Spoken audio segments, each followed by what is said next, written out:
যাবতীয় প্রশংসা, হামদ, সানা, গুণগান, তারিফ, প্রশংসা, কৃতজ্ঞতা মহিয়ান গরিয়ান আল্লাহ রব্বুল ইজ্জত ও জালালের জন্য, যে মহান রব্বুল ইজ্জত ও জালাল আমাদেরকে পৃথিবীর নানান ধরনের কর্মব্যস্ততা থেকে বিরত থেকে আল্লাহর ঘর মসজিদে যথাসময়ে উপস্থিত হওয়ার তৌফিক দান করেছেন। সেজন্য মহান রব্বুল আলামিনের বারগাহে অন্তরের অন্তঃস্থল থেকে শুকরিয়া জ্ঞাপন করি, সকলেই বলি আলহামদুলিল্লাহ। দরুদ ও সালাম বর্ষিত হোক পৃথিবীর সর্বকালের সর্বযুগের সর্বশ্রেষ্ঠ মহামানব, যার জীবন আদর্শ অনুসরণের মাধ্যমেই মানব জাতির ইহকালীন কল্যাণ পরকালীন মুক্তি লাভ করা সম্ভব। মানবতার মুক্তির দূত, মানবতার মহান দিশারি, সৈয়দুল আম্বিয়া, আশরাফুল আম্বিয়া, খাতামুল আম্বিয়া নবী মুহাম্মদুর রাসূলুল্লাহ সাল্লাল্লাহু আলাইহি ওয়াসাল্লামের উপর মুহাম্মদুর রাসূলুল্লাহ সাল্লাল্লাহু আলাইহি ওয়াসাল্লাম তিনি বলেন, ইন্না বাইনা ইয়াদাই ইস-সাআহ কাআন্নাহা ফিতনাতান, যখন কিয়ামত সন্নিকটে চলে আসবে, মানুষের নিকটে কাছাকাছিতে যখন কিয়ামত চলে আসবে, তখন ওই সময়টাকে নবী সাল্লাল্লাহু আলাইহি ওয়াসাল্লাম ফিতনার যুগ বলেছেন।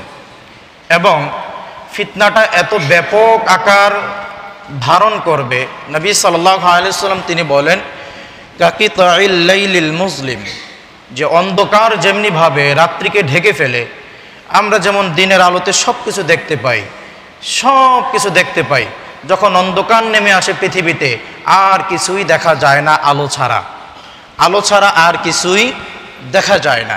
তো নবী সাল্লাল্লাহু আলাইহি ওয়াসাল্লাম তিনি বলেন, ফিতনা যখন মানুষের কাছে চলে আসবে, এত ব্যাপক আকারে ফিতনা আসবে যে মানুষজন সামনে তাকাবে, ডানে তাকাবে, বামে তাকাবে, পিছনে তাকাবে, উপর নিচে সব দিকে যেদিকেই তাকাবে ফিতনা, তার চতুর্পাশটা ফিতনায় ঢেকে ফেলবে।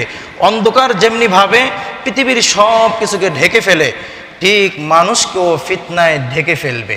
মানুষ যেদিকেই হাত বাড়াবে সেদিকেই ফিতনা, যেদিকেই পা বাড়াবে সেদিকেই ফিতনা, যেদিকেই তাকাবে সেদিকেই ফিতনা, লেনদেন করতে যাবে ফিতনা, চলাফেরা করতে যাবে ফিতনা, দৈনন্দিন যাবতীয় মুআমালাত করতে যাবে, শুধু ফিতনাময় মুআমালাত তাদের সামনে উপস্থিত থাকবে। এই ফিতনা থেকে আমাদেরকে বাঁচতে হবে। এবং ফিতনাটা এত মারাত্মক, নবী সাল্লাল্লাহু আলাইহি ওয়াসাল্লাম তিনি বলেন, আও ইউসবিহুর রাজুলু মুমিনা, যে একজন মানুষ সকালে মুমিন ছিল, ওয়ুমসি কাফিরা, সন্ধ্যায় এত ফিতনার ভিতরে সে থাকতে থাকতে ওই সকালের ইমানটা সে টেনে সন্ধ্যা পর্যন্ত নিয়ে যেতে পারবে না, ওয়ুমসি কাফিরা, সে বিকালে সন্ধ্যাবেলা কাফেরে পরিণত হয়ে যাবে। কত কঠিন আকারে ফিতনা! আপনি বলেন, আপনার যত ধরনের লেনদেন আছে, আপনি কি কোরআন এবং সুন্নাহ ভিত্তিক হালাল লেনদেন পরিপূর্ণ করতে পারি? আমরা লেনদেনে ফিতনা। আমরা যে খাদ্য খাই, বিভিন্ন ধরনের খাদ্য, কয়টা খাদ্য আমরা হালালভাবে গ্রহণ করি? অনেকে আছে বস্তু হারাম কিন্তু উপার্জন হারাম, বস্তু হালাল উপার্জন হারাম। এইভাবে আমরা যেদিকেই দেখি আমাদের জীবনটা চালাতে যা যা জিনিসের প্রয়োজন, যেগুলোর মুখোমুখি আমরা হই, সবগুলো ফিতনা যুক্ত, ফিতনা মুক্ত না। এই ফিতনায় পড়ে আমরা, এই ফিতনার থাবায় আমরা পড়ে গেছি, এই ফিতনার পিছনে আমরা চলে গেছি, যেখানে আল্লাহ সুবহানাহু ওয়া তাআলা বলেন, ইন্নাশ শাইতানা লাকুম ফাত্তাখিযুহু আদুওয়া। আল্লাহ সুবহানাহু ওয়া তাআলা শয়তানকে অনুসরণ করতে না করেছেন। আর মানুষের জন্য সবচেয়ে বড় ফিতনা হচ্ছে শয়তান। শয়তানকে অনুসরণ করতে নিষেধ করেছেন, তার পদাঙ্ক অনুসরণ করতে নিষেধ করেছেন। আর মানুষের জন্য সবচেয়ে বড় ফিতনা হচ্ছে কি? শয়তান। কিন্তু আমরা আল্লাহর এই কথা শুনি না, আমরা আল্লাহর এই কথা শুনি না। আমরা ফিতনাময় জীবনে অভ্যস্ত হয়ে গেছি, আমরা ফিতনাময় জীবনে কি হয়ে গেছি? অভ্যস্ত হয়ে গেছি। এখন ওই ফিতনাটাকে আমাদের কাছে ভালো লাগে। আর কোরআন সুন্নাহ যেগুলো আমাদেরকে দিক নির্দেশনা দিয়েছে, যেগুলো হালাল করেছে, সেগুলো এখন আর আমাদের কাছে ভালো লাগে না। যতই আলেম ওলামা সুদের বিপক্ষে কথা বলুক, সুদ হারাম এটা আপনার কাছে ভালো লাগবে না, সুদ আপনি খাচ্ছেন ওইটা আপনার কাছে ভালো লাগছে। যতই ঘুষের বিরুদ্ধে বক্তব্য হোক, ঘুষ আপনার কাছে ভালোই লাগতেছে, ঘুষের বিরুদ্ধে কোরআন সুন্নাহর বক্তব্য আপনার ভালো লাগবে না। যতই আপনার সমাজে মসজিদে বিভিন্ন আলোচনা মঞ্চে যখনই পর্দা নিয়ে আলোচনা হবে, পর্দার বিষয়ে আলোচনা আপনার কাছে ভালো লাগবে না, বেপর্দায় চলতেই আপনার কাছে ভালো লাগবে। এজন্য আমরা ফিতনায় চলতে অভ্যস্ত হয়ে গেছি। ফিতনাগুলো আমাদেরকে একবারে আষ্টে পৃষ্ঠে আমাদেরকে জড়িয়ে নিয়েছে। এখন আমরা ফিতনা থেকে ছুটতে পারছি না। অনেকের ছুটার ইচ্ছে থাকলো, পরিবেশটা এমন হয়ে গেছে, ইচ্ছা থাকা সত্ত্বেও ফিতনা থেকে আমরা কি করতে পারি না, বের হতে পারি না। কিন্তু আমাদেরকে ফিতনা থেকে বের হতে হবে। এই ফিতনায় পরে আজকে আমরা আমাদের মূল যে টার্গেট, আমাদের মূল যে মিশন আখেরাত, সেটা থেকে আমরা দূরে চলে গেছি, সেটা থেকে আমরা দূরে সরে গেছি। আমি যে কে, আপনি যে কি, এটা আপনি ভুলে গেছেন। কিন্তু আমি যদি এটা এভাবে বলি যে মানুষ হচ্ছে একটা নাটায়ের ঘুড়ির সাথে বেঁধে দেওয়া একটা ঘুড়ির মতো, নাটায়ের ঘুড়ির সাথে বেঁধে দেওয়া একটা ঘুড়ির মতো। ঘুড়ির মালিক নাটাই নেয়, নাটাইতে সুতা পেঁচায়, আর সুতার মাথায় একটা চারকোনা ঘুড়ি বাঁধা থাকে। ঘুড়ির মালিক নাটাই সুতা ছেড়ে ঘুড়ি উপরে উঠতে থাকে, ঘুড়ি উপরে উঠে তারে নাড়ে না করে ঘুরতে থাকে, তারে নাড়ে না করে ঘুরতে থাকে, উপরে ঘুরতেছে ঘুরতেছে, সে স্বাধীন। তাকে কে পায় সবার উপরে? তার মনে কত আনন্দ, তার কত স্বাধীনতা, হ্যাঁ, তাকে কে পায়? তার মনে এই ধরনের একটা জিনিস কাজ করে। কিন্তু যখন দিন শেষ হয়ে যায়, সন্ধ্যা চলে আসে, তখন ঘুড়ির মালিক নাটাইতে ঘুড়ি সুতা পেঁচাইতে থাকে। কিছুটা কাছে যখন চলে আসে, তখন ঘুড়িটা ওই জমিনে একবার পরে, আরেক জমিনে একবার পরে, তখন বলে আমার কি হবে উপায়, কিন্তু ধরা পড়ে গেলাম। তো আমরা মানুষদেরকে আল্লাহ সুবহানাহু ওয়া তাআলা পৃথিবীতে ঘুড়ির মতো ছেড়েছেন, কিন্তু মূল নাটাইয়ের যে সুতার যে নাটাই, ওটা কার হাতে? আল্লাহ সুবহানাহু ওয়া তাআলার হাতে। তো আমাদেরকে আল্লাহ সুবহানাহু ওয়া তাআলা আমাদের মূল চাবিটা তার হাতে রেখে দিয়ে আমাদেরকে পৃথিবীতে ছেড়ে দিয়েছেন। এখন আমরা পৃথিবীতে এসে ভুলে গেছি যে আমি মানুষ, আমাকে তার কাছে ফিরে যেতে হবে। আমার প্রত্যেকটা কাজের, আমার প্রত্যেকটা কথার, আমার প্রত্যেকটা নিয়তের হিসাব আল্লাহর কাছে দিতে হবে। এটা আমরা কি করেছি? ভুলে গেছি। ভুলে গিয়ে এখন আমরা কি করি? অহংকার করি। ভুলে গিয়ে এখন আমরা কি করি? লোভ করি। ভুলে গিয়ে আমরা হিংসা করি। ভুলে গিয়ে আমরা আল্লাহর সাথে ঔদ্ধত্যপূর্ণ আচরণ করে পৃথিবীতে চলি। কিন্তু ওই ঘড়ির মালিক যেমনি ভাবে সন্ধ্যা চলে আসলে ঘড়িতে সুতা পেঁচিয়ে পেঁচিয়ে ঘড়িকে তার কাছে নিয়ে আসেন, ঠিক আল্লাহ সুবহানাহু ওয়া তাআলা আমাদের ব্যাপারে বলেন, আমাদের ব্যাপারে বলেন, ওমা কানা লিনাফসিন আন তামুতা ইল্লা বিইজনিল্লাহি কিতাবাম মুআজ্জালা। প্রত্যেকটা নফসের প্রত্যেকটা আত্মার, প্রত্যেকটা জীবের নির্দিষ্ট সময়ে চলে আসলে আল্লাহ সুবহানাহু ওয়া তাআলা ঘড়ির মতো টেনে নিয়ে যাবেন তাকেও। ঘড়ি যেমনি ভাবে সন্ধ্যা হলে পেঁচিয়ে বেঁধে বাড়িতে নিয়ে যায়, আমাদেরকেও টেনে হিসেবে আল্লাহ সুবহানাহু ওয়া তাআলা মৃত্যুর মাধ্যমে নিয়ে যাবেন আমাদের মূল গন্তব্যে। আর গন্তব্যের স্থান সেখানে দুই ধরনের, একটা ইল্লিগিন, একটা সিজ্জিন। একটা ইল্লিগিন, ভালো মানুষেরা ইল্লিগিনে থাকবে, আর পাপিষ্ট মানুষেরা সিজ্জিনে থাকবে। তা আল্লাহ সুবহানাহু ওয়া তাআলা আমাদেরকে বলে দিলেন, তোমরা ঔদ্ধত্য করে পৃথিবীতে চলবা না, দুনিয়ার বিষয়গুলোকে প্রাধান্য দিয়ে দুনিয়াতে চইল না। যদি চলো তাহলে আমি তোমাদেরকে জাহান্নামে পাঠাবো। আল্লাহ সুবহানাহু ওয়া তাআলা বলেন, ফাআম্মা মান তাগা ওয়া আসারাল হায়াতাদ দুনিয়া ফাইন্নাল জাহিমা হিয়াল মাওয়া। আল্লাহ তাবারাকা ওয়া তাআলা তিনি বলেন, ফাআম্মা মান তাগা, দুনিয়ার মানুষ, আমি আল্লাহ তোমাদের জন্য জীবন বিধান হিসাবে, পূর্ণাঙ্গ জীবন বিধান হিসাবে কোরআন দিয়েছি। এই কোরআনের মধ্যে তোমাদের জন্য বিধিবিধান দিয়েছি, বিধিনিষেধ দিয়েছি, তোমরা কিভাবে জীবনটা চালাবে, দুনিয়ার জীবনটা তোমাদের কেমন হবে, দৈনন্দিন মুআমালা তোমাদের কেমন হবে, আখিরাতের জন্য তোমাদের প্রস্তুতি কেমন হবে। আমি আল্লাহ রাব্বুল আলামিন এই কোরআনের মধ্যে এই বিধিবিধানের ভিতরে সব কিছু দিয়েছি। কিন্তু ফাআম্মা মান তাগা, যারা কোরআনের বিধিবিধানকে উপেক্ষা করে নিজেদের মতো করে চলবে, যারা তাগুতের অনুসরণ করে চলবে, যারা মানুষের বানানো পথ ও মতের অনুসরণ করে চলবে, আল্লাহ রাব্বুল আলামিন তাদের ব্যাপারে বলেন, ফাআম্মা মান তাগা, যারা আল্লাহর সাথে ঔদ্ধত্যপূর্ণ আচরণ করে চলবে, ওয়া আসারাল হায়াতাদ দুনিয়া। দুই নম্বরে আল্লাহ তাবারাকা ওয়া তাআলা তিনি বলেন, ওয়া আসারাল হায়াতাদ দুনিয়া, নামাজের থেকে তোমার কাছে যদি খেলা বেশি মূল্যবান হয়ে যায়, প্রিয় হয়ে যায়, নামাজের থেকে তোমার ব্যবসা যদি মূল্যবান এবং প্রিয় হয়ে যায়, নামাজের থেকে আল্লাহর ইবাদতের থেকে যদি দুনিয়া তোমার জন্য বেশি প্রিয় হয়ে যায়, তুমি যদি সব কিছুতেই দুনিয়াকে প্রাধান্য দিয়ে চলো, তোমার কাছে যদি দুনিয়া প্রায়োরিটি পায়, দুনিয়া প্রাধান্য পায়, আল্লাহ রাব্বুল আলামিন বললেন এই দুইটা বৈশিষ্ট্য যাদের মধ্যে থাকবে, 1 নম্বর তাগুতের অনুসরণ করবে, 2 নম্বর দুনিয়াকে প্রাধান্য দিয়ে চলবে, আল্লাহ রাব্বুল আলামিন তাদের ব্যাপারে বললেন ওয়া আসারাল হায়াতাদ দুনিয়া ফাইন্নাল জাহিমা হিয়াল মাওয়া, অবশ্যই আমি আল্লাহ তাদেরকে জাহান্নামের বাসিন্দা করে দেব, তারা জাহান্নামের বাসিন্দা হয়ে যাবে।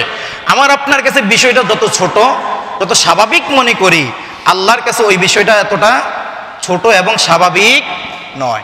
আমার কাছে আপনার মনে হয় যে ঘুমটা অনেক প্রিয়, ঘুমটাকে আপনি প্রাধান্য দিলেন, খেলাটাকে আপনি প্রাধান্য দিলেন, কিছুক্ষণ পরে নামাজ পড়বেন বলে আপনি ব্যবসা লেনদেনকে আপনি প্রাধান্য দিলেন আল্লাহর ইবাদতের থেকে স্বাভাবিক মনে করে, কিন্তু আল্লাহ বললেন এই বৈশিষ্ট্য যাদের মধ্যে থাকবে আমি তাদেরকে জাহান্নামে পাঠাবো। তাহলে আমাদের কোনটাকে প্রাধান্য দেওয়া উচিত ছিল? দুনিয়াকে? আল্লাহ বললেন ওয়াল আখিরাতু খায়রু ওয়া আবকা, তোমার অবশ্যই আখিরাতকে প্রাধান্য দেওয়া, প্রায়োরিটি দেওয়া উচিত ছিল, কেননা আখিরাত তোমার জন্য উত্তম এবং স্থায়ী, উত্তম এবং স্থায়ী।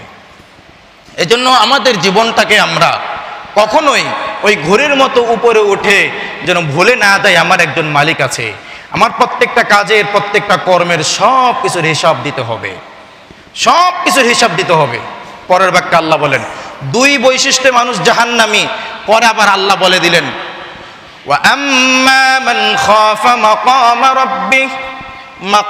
রাব্বিহি ওয়া নাহান নাফসা আনিল হাওয়া, ওয়া আম্মা মান খাফা মাকামা রাব্বিহি, ঘুম থেকে ওঠার পরে, চক্ষু 2টা খোলার পরে যখন দুনিয়ার আলো বাতাস দেখো, কান দিয়ে দুনিয়ার সব কিছু তুমি শুনতে পাও, বিবেক তুমি খাটাতে পারো, তুমি এই ভয় করবে ঘুম থেকে ওঠার পরে আবার ঘুমানো যাওয়া পর্যন্ত, তোমার প্রত্যেকটা মিনিট, প্রত্যেকটা সেকেন্ড, প্রত্যেকটা মুহূর্ত তুমি এই ভয় করবে ওয়া আম্মা মান খাফা মাকামা রাব্বি, আমি দুনিয়াতে আমার মুখ দিয়ে যতগুলো কথা বলি, আমি দুনিয়াতে আমার হাত পা চোখ দিয়ে কান দিয়ে যতগুলো কথা বলি, যতগুলো কাজ করি, প্রত্যেকটা কাজের, প্রত্যেকটা কথার হিসাব আমাকে আমার রবের সামনে দাঁড়িয়ে দিতে হবে।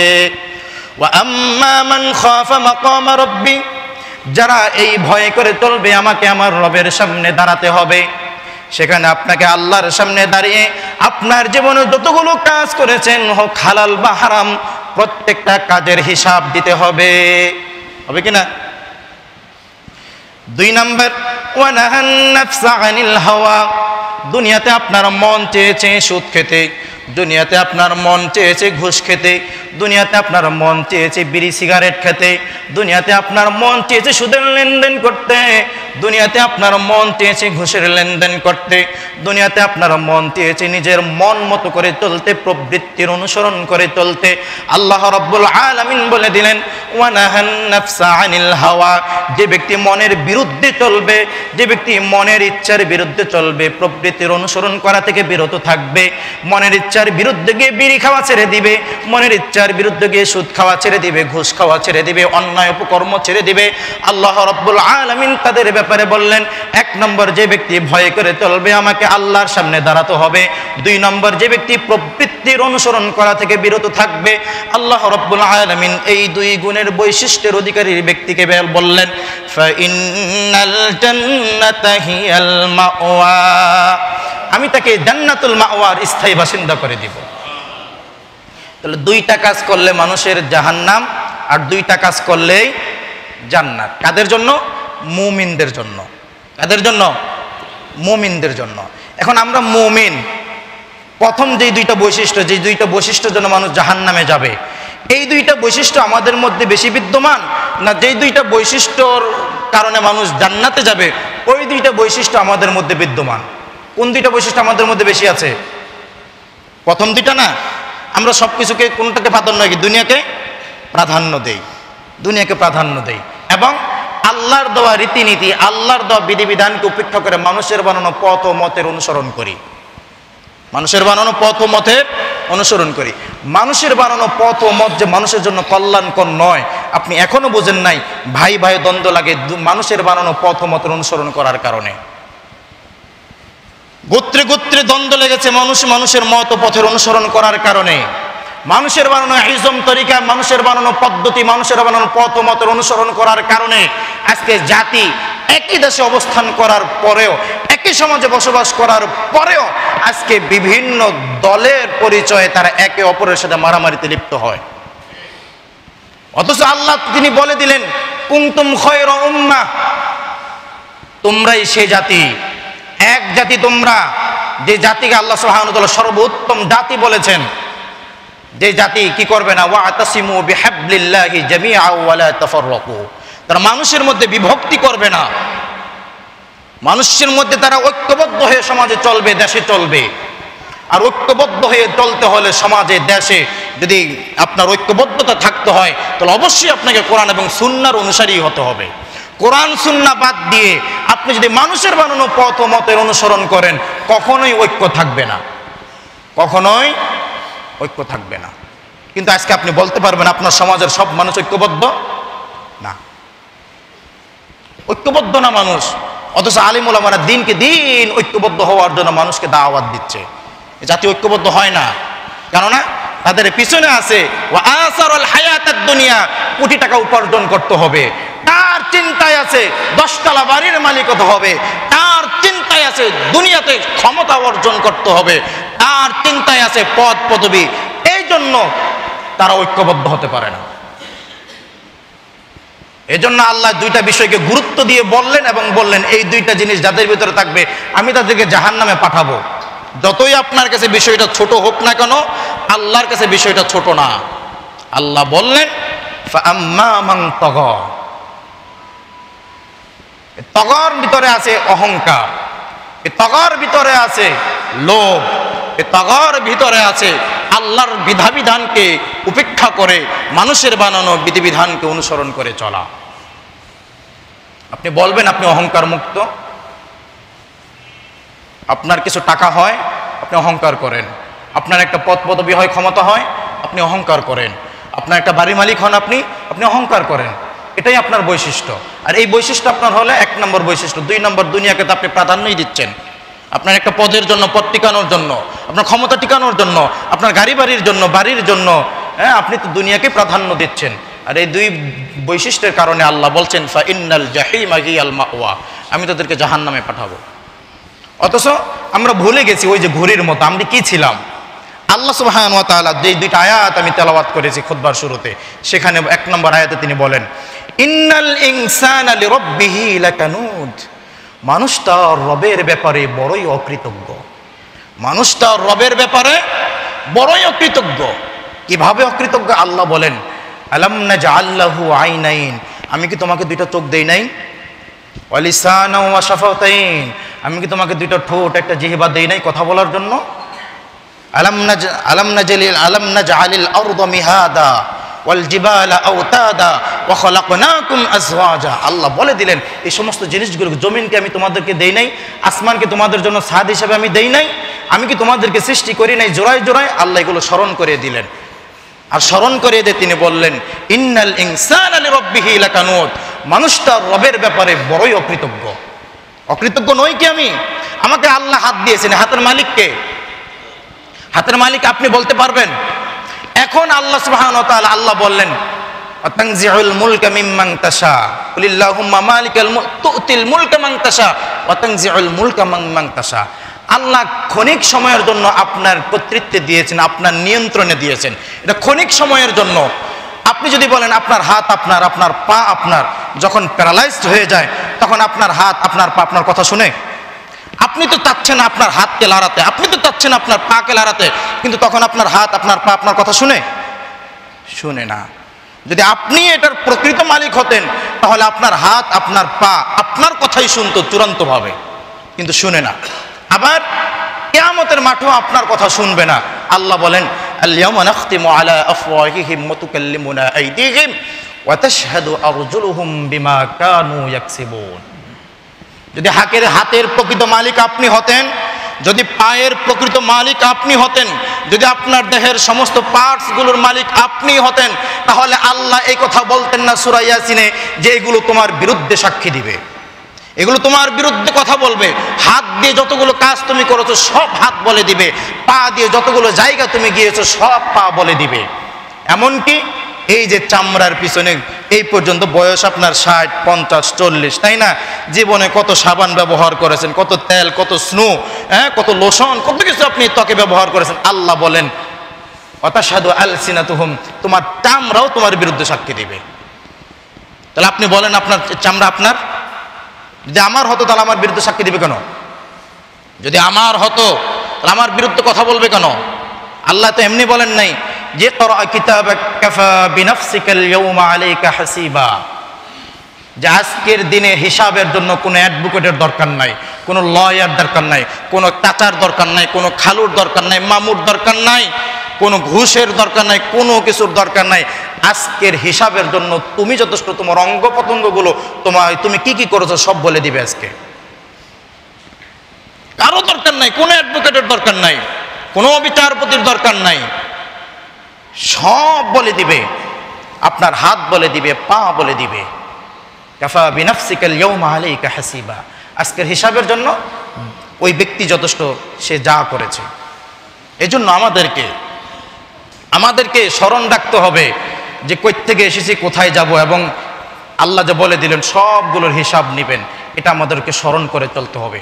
আমরা অকৃতজ্ঞ হয়ে যাই, আমরা আল্লাহর ব্যাপারে অকৃতজ্ঞ। আল্লাহ যে আমাকে দুইটা হাত দিলেন, এই হাতগুলো যেই কাজে ব্যবহার করার কথা ছিল ওই কাজে ব্যবহার হয় না, হয় মানুষকে মারার পিছনে হাত ব্যবহার হয়, ঘুষের লেনদেন করার পিছনে হাত ব্যবহার হয়, সুদের লেনদেন করার পিছনে হাত ব্যবহার হয়, অন্যায়ভাবে ভালো মানুষকে আসামি বানানোর পিছনে হাত ব্যবহার হয়। এটা হচ্ছে হাতের অকৃতজ্ঞতা, হাতের অকৃতজ্ঞতা।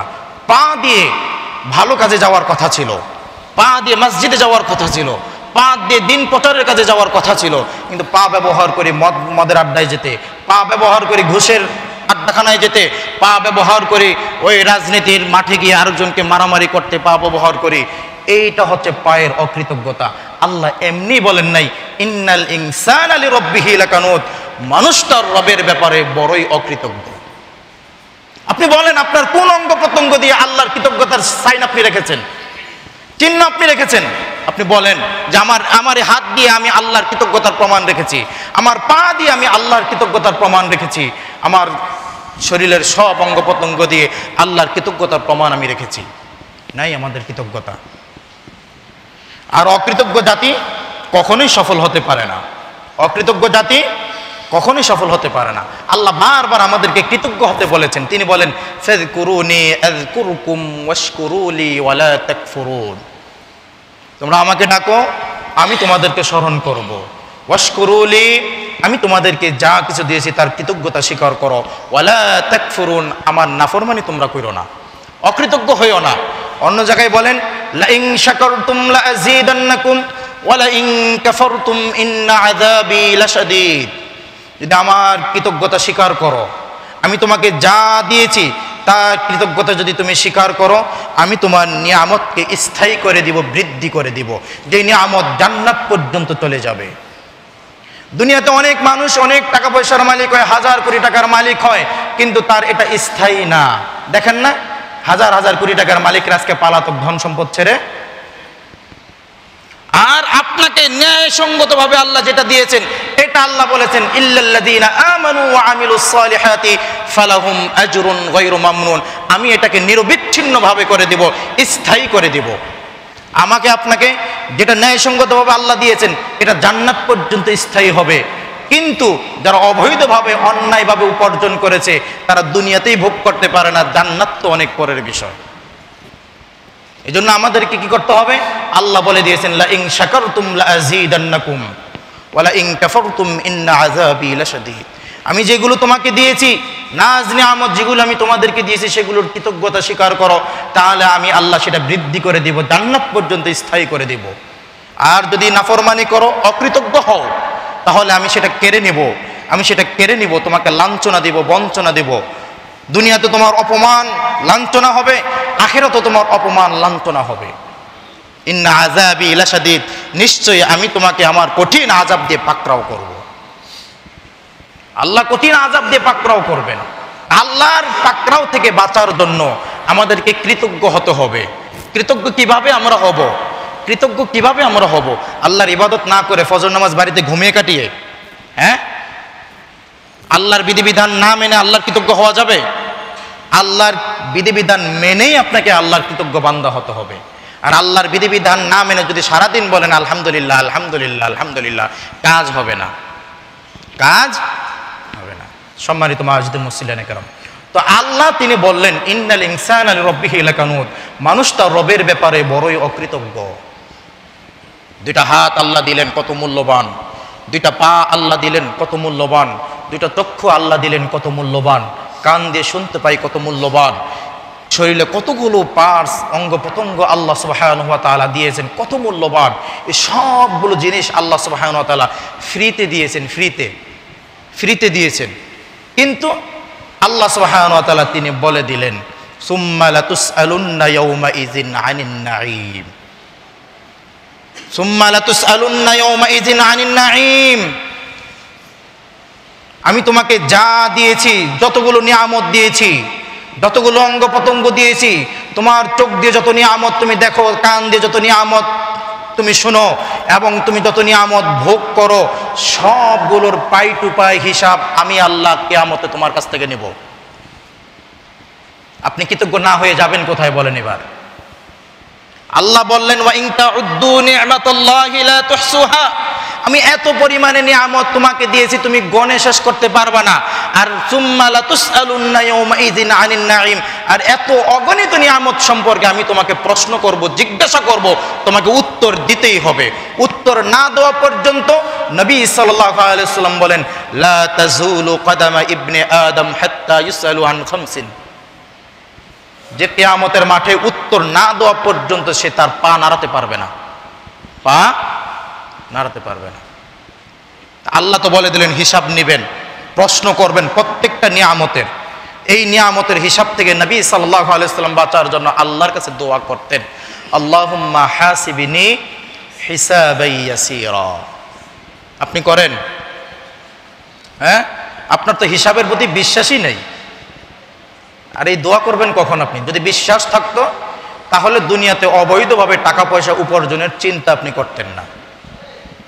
যদি হিসাবের প্রতি বিশ্বাস আপনার থাকতো তাহলে আপনাকে এই কথা মনে করেই চলতে হতো, হালিমাত নাফসুম মা কদ্দামাত ওয়া আখখারাত। সেদিন তুমি সব দেখতে পারবে, তুমি আগে কি করেছো পরে কি করেছো সব তুমি সেদিন দেখতে পাবে, সব দেখতে পাবে তুমি। হালিমাত নাফসুম মা আহদারাত, সেদিন তোমার সামনে সব উপস্থিত করা হবে, তুমি যা করেছো সব উপস্থিত করা হবে। বুঝেন ব্যাপারটা? যা কিছু আপনি করেছেন সব উপস্থিত করা হবে। এমনকি আল্লাহ সুবহানাহু ওয়া তাআলা সূরা কাহাফের 49 নম্বর আয়াতে এই কথাও বলেন লা ইউগাদিরু সাগীরাতাও ওয়ালা কাবীরাতান ইল্লা আহসাহা, ছোট থেকে ছোট বড় থেকে বড় সব কিছু সেখানে উপস্থিত থাকবে। তাহলে আপনার কিভাবে পৃথিবীতে চলা উচিত? এজন্য আল্লাহ পরের দুইটা বিষয় বললেন ওয়া আম্মা মান খাফা মাকাম রাব্বি, তুমি ভয় করো যে তোমাকে তোমার রবের সামনে দাঁড়াতে হবে। আল্লাহ সুবহানাহু ওয়া তাআলা বিচারকের আসনে থাকবেন, আর সামনে উপস্থিত থাকবো আমি আমার জীবনের সব কিছুর হিসাব আল্লাহর কাছে দিব সেদিন। আল্লাহর কাছে হিসাব দেওয়ার জন্য কে কতটুকু প্রস্তুতি নিয়েছি? না শুধু দুনিয়া নিয়েই ব্যস্ত আছি, দুনিয়া নিয়েই ব্যস্ত আমরা। আল্লাহ সুবহানাহু ওয়া তাআলার সামনে যে আমাদেরকে দাঁড়াতে হবে সেখানে আমাদের একটা প্রস্তুতি থাকা দরকার। কে কতটুকু প্রস্তুতি নিয়েছি? আমি তো ভুলেই গেছি যে আমি মানুষ, আমি ধরে নিয়েছি যে আমি এলিয়ন, মারা যাব না। দুনিয়াতে চলতে একজন মানুষের কত টাকা দরকার? সে কেন যদি নিজেকে মানুষই মনে করত, সে যদি নিজেকে নশ্বর মনে করত, সে যদি নিজেকে নশ্বর মনে করত তাহলে সে কখনো 1000 কোটি টাকার দিকে চোখ বাড়াতো না। একজন মানুষ দুনিয়াতে চলতে কত টাকার দরকার? কত টাকার দরকার? কতটুকু ক্ষমতার দরকার? কি দরকার? আল্লাহ বললেন আপনি দুনিয়াতে এসে আল্লাহর বিধিবিধানগুলো মানেন না, আল্লাহর সাথে ঔদ্ধত্য দেখিয়ে চলেন। আল্লাহ আপনাকে বললেন ইয়া মাশারাল জিন্নি ওয়াল ইনসি ইন ইসতাতা'তুম আন তানফুযু মিন আকতারিস সামাওয়াতি ওয়াল আরদ ফানফুযু লা তানফুযুনা ইল্লা বিসুলতান। আল্লাহ সুবহানাহু ওয়া তাআলা দুনিয়ার জিন ও মানব জাতিকে ডেকে বলছেন, তোমরা আমার ইত্তাআত করো, যদি আমার ইত্তাআত না করো, আনুগত্য না করো, অনুসরণ না করো, আমার কথা না শোনো, তাহলে আমার আসমান জমিন ছেড়ে তোমরা অন্যত্র চলে যাও, অন্য জায়গায় চলে যাও। আমার আসমান জমিন ছেড়ে অন্যত্র চলে যাও। আছে কারো জায়গা, কারো বাবার হিম্মত আছে আল্লাহর আসমান জমিন ছেড়ে অন্য কোথায় গিয়ে আশ্রয় নেবে? যেখানে যাবে সেখানকার মালিককে, সেটার মালিককে, যেখানেই যাবে সেখানকার মালিককে। এই জন্য আল্লাহ অন্যত্র আবার বললেন, তুমি উদ্যততা দেখাও, অহংকার করো, ইন্নাকা লান তাখরিকাল আরদা ওয়া লান তাবলুগাল জিবালা তুলা। তুমি কতটুকু যাইতে পারবা? তোমার ক্ষমতা সম্পর্কে আমি জানি না, মোল্লারদর মসজিদ পর্যন্ত আমরা বলি না, তার মানে কোন মানুষের কতটুকু ক্ষমতা? চেয়ারম্যানের ক্ষমতা ইউনিয়ন পরিষদ পর্যন্ত, এমপির ক্ষমতা তার সার্কিট হাউস পর্যন্ত, এরকম না। মন্ত্রীর ক্ষমতা তার মন্ত্রণালয় সচিবালয় পর্যন্ত, প্রধানমন্ত্রীর ক্ষমতা প্রধানমন্ত্রীর অধিদপ্তর পর্যন্ত। কার ক্ষমতা কদ্দূর এটা আমরা বুঝি না। আল্লাহ একটু জ্ঞান দিচ্ছেন না? তো আমাদের সবাইকে যিনি সৃষ্টি করেছেন, যিনি রাষ্ট্রপতি, প্রধানমন্ত্রী, এমপি, চেয়ারম্যান, মেয়র এবং সাধারণ মানুষকে যিনি সৃষ্টি করেছেন, যিনি সবার সৃষ্টিকর্তা, তিনি জানেন না তার কোন বান্দার কতটুকু ক্ষমতা? জানেন না? এই জন্য তিনি জেনেই বলছেন, ইন্নাকা লান তাখরিকাল আরদ ওয়া লান তাবলুগাল জিবালা তুলা। তুমি গেলে কতটুকু যাইতে পারবা? উপরে গেলে পাহাড়ের চূড়া পর্যন্ত যাইতে পারবা, এর উপরে যাওয়া সম্ভব। আর মাটি ছিদ্র করে তুমি কতটুকু যাইতে পারবা? আল্লাহ এটাই বলে দিলেন। আমাদের এই জন্য আল্লাহ আয়াতের শেষে বলেন, ইন্নাকা লা ইউহিব্বু কুল্লা মুখতালিন ফখুর। আল্লাহ সুবহানাহু ওয়া তাআলা কোন ঔদ্ধত্যপূর্ণ আচরণকারী ব্যক্তিকে, কোন ফখরি করা ব্যক্তিকে, কোন অহংকারী ব্যক্তিকে পছন্দ করেন না, ভালোবাসেন না। এজন্য অহংকারী বাদ দিয়ে নাফরমানি করা থেকে নিজেকে বিরত রেখে সর্বদাই কৃতজ্ঞ বান্দা হওয়ার চেষ্টা করি। কেন কৃতজ্ঞ আমরা হব না? আল্লাহ আবার আফসোস করে বললেন, শেষ আয়াত, ইয়া আইয়ুহাল ইনসানু মা গররাকা বিরাব্বিকাল কারীম। হে দুনিয়ার মানব জাতি, হে দুনিয়ার মানব মণ্ডলী, আমি আল্লাহ তোমাকে এত দয়া করি, এত মায়া করি, আমি আল্লাহর এত দয়া। আমি তোমাকে 5 ওয়াক্ত নামাজ পড়তে বলছি, পড়ো না, তারপরেও কিছু বলি না। আমি তোমাকে সুদ খেতে না করেছি, তুমি তারপরও সুদ খাও। ঘুষ খেতে না করেছি, তারপরও ঘুষ খাও। মিথ্যা বলতে না করেছি, তারপরও মিথ্যা বলো। আমি ডান দিকে যেতে বলেছি, তুমি বাম দিকে যাও। আমি তোমাকে যা করতে বলেছি তুমি তা করো না। আমি তোমাকে যা করতে নিষেধ করেছি তুমি তাই করো। তারপরও আমি আল্লাহ তোমাকে কিছুই বলি না। আমি তোমাকে দয়া করি, দয়া দয়া। এত দয়া দেওয়ার পরেও তুমি আমার পথ থেকে, আমার থেকে নিজেকে গাফেল রেখেছো, দূরে রেখেছো। আমার থেকে কে আছে তোমাকে এত বেশি দয়া করবে? তোমার মা তিনটা কথার 2টা কথা তুমি না শুনলে তোমার মা তোমাকে বকাঝকা করে। তোমার বাপের 3টা কথার 2টা কথা তুমি না শুনলে তোমার বাপ তোমাকে বকাঝকা করে। পৃথিবীর সবচেয়ে আপন বাবা এবং মা, তারাই কথাবার্তা ঠিক মতো না শুনলে বকাঝকা করে এবং খাবার বন্ধ করে দেয়, খরচ বন্ধ করে দেয়। তাদের দয়া ওই 3 কথার মধ্যে সীমাবদ্ধ। আর আমি আল্লাহ, তুমি আমার এত নাফরমানি করো, তারপরও কিছু করি না, তারপরও তোমাকে কিছু করি না। তোমার যা চাই আমি তাই দিয়েছি। আমি আল্লাহ বিরব্বিকাল কারীম, দয়াময় রব, দয়াময় রব। তোমাকে আমি এত দয়া করি, এত মায়া করি, তারপরও তুমি আমার থেকে নিজেকে গাফেল রেখেছো। এমন কোন জিনিস তুমি পেয়েছো যেটা আমার থেকে বেশি দয়া তোমাকে দেখাবে? আল্লাহর থেকে বেশি দয়া কেউ দেখাতে পারবে? হ্যাঁ, আল্লাহর কাছ থেকে আমরা নিজেকে কি করে রেখেছি? গাফেল রেখেছি। কিন্তু আমরা এক সময় ফিরে আসতে চাইব, তখন ফিরে আসতে চাইলে কোনো কাজে আসবে না। এজন্য সময় যখন আসে, এখন তখন সময় আছে, এখনই আমাদেরকে আল্লাহর কাছে ফিরে আসতে হবে, কৃতজ্ঞ হতে হবে, আল্লাহর সাথে ঔদ্ধত্যতা দেখানো থেকে নিজেকে বিরত রাখতে হবে। আমরা মানুষকে মানুষ মনে করি না। আমরা এই যে বৈষম্য বিরোধী আন্দোলন হলো, তাই না, বৈষম্য দূর করতে, কিন্তু আমাদের ভিতরে আচরণগত যে বৈষম্যগুলো আমাদের ভিতরে আমরা লালন করি, সেগুলো কিভাবে দূর করব? আপনি বলেন, রিক্সার উপরে একজন টাকাওয়ালা আছে বা কমিশনার আছে বা চেয়ারম্যান আছে, মেয়র আছে, টাকাওয়ালা আছে বা ক্ষমতাশালী একজন আছে রিক্সার উপরে, আরেকজন রিক্সার প্যাডেল ঘোরাচ্ছে। আপনি কোনোদিন ওই যিনি প্যাডেল ঘোরায়, রিক্সা চালায়, তাকে সালাম দিয়েছেন? তাকে সালাম দেন না, কিন্তু উপরে যিনি বসে আছে তাকে আপনি বলতেছেন আসসালামু আলাইকুম, ভাই কেমন আছেন? এটা বৈষম্য না? কিন্তু আল্লাহ এই কথা আপনাকে বলে দিলেন, ওয়ালা তুসাইর খাদ্দাকা লিন-নাসি ওয়ালা তামশি ফিল আরদি মারহা। মানুষের কাছ থেকে নিজেকে অহংকার করে দাম্ভিকতা দেখিয়ে মুখ ফিরিয়ে নিও না, মানুষকে মানুষ হিসাবে গণ্য করবে। রিকশার উপরে যিনি বসা তার টাকা থাকতে পারে, সেও মানুষ।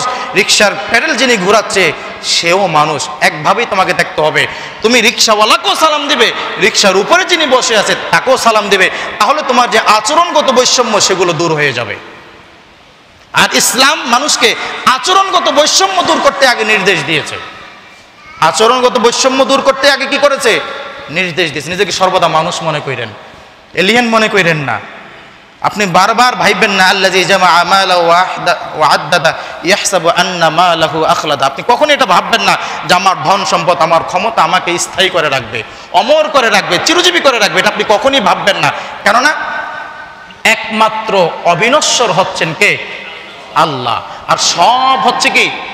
নশ্বর। আল্লাহুস সামাদ, সামাদ হওয়ার ক্ষমতা আর কারো নাই, একমাত্র আল্লাহ সুবহানাহু ওয়া তাআলাই হচ্ছেন সামাদ।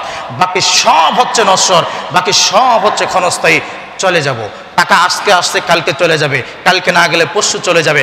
ক্ষমতা আজকে আসছে কালকে চলে যাবে, কালকে না গেলে পরশু চলে যাবে। যদিও ফেরাউনের কথা বলা হয় 400 বছর রাজত্ব করার পরও তার ক্ষমতা চলে গেছে, যদিও দেখা যায় 16 বছর রাজত্ব করার পরও ক্ষমতা চলে গেছে। তার মানে আপনাকে এটা বুঝেই নিতে হবে যে ক্ষমতা আজকে আসবে কালকে না থাকতে পারে, কালকে থাকলেও পরশু থাকবে না, ক্ষমতা চলে যাবে। টাকা আজকে আসে কালকে নাও থাকতে পারে, আপনার শরীরের যৌবন আজকে আসে কালকে নাও থাকতে পারে, সব হচ্ছে ক্ষণস্থায়ী।